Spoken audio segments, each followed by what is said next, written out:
Hey guys, ఈరోజైతే మనం నవరాత్రి స్పెషల్గా అయితే అమ్మవారి టెంపుల్కి అయితే వెళ్తున్నాం అనమాట. ఈ అమ్మవారి పేరు అయితే దుర్గా పరమేశ్వరి అనమాట.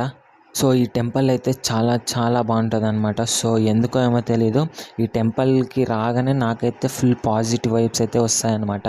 అండ్ అలానే దీనికి తగ్గట్టుగా అయితే లైటింగ్స్, ఈ గోపురాలు, జనాలు అండ్ చిన్న చిన్న షాప్స్ అయితే ఇక్కడైతే చాలా ఉంటాయన్నమాట. చాలా అయితే బాగుంటుంది. ఇక్కడ నార్మల్ టైంలోనే ఫుల్ జనాలు ఉంటారనమాట. ఇంకా ఫెస్టివల్ టైంలో అయితే ఇంకా ఫుల్ మీరైతే చూసుకోవచ్చు, ఫుల్ క్రౌడ్ అనమాట. ఇంకైతే మేమైతే ఇంకా దర్శనం అయితే చేసుకొనేసి ఇంకొక 5 minutes లేట్ అయినా మనకైతే ఇంకో 1 hour దాకా అక్కడే ఉండాల్సి అనమాట. ఎందుకంటే ఏదో పూజ అయితే జరుగుతుంది.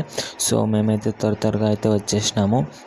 ఇంకా అలా దర్శనం చేసుకొని బయటకు వచ్చేసినాము. వీడియోస్, ఫొటోస్ అయితే తీసేది ఏంది లేదన్నమాట. మీరు కూడా వీక్లీ వన్స్ అయితే ఇలాంటి టెంపుల్కి అయితే వెళ్ళండి.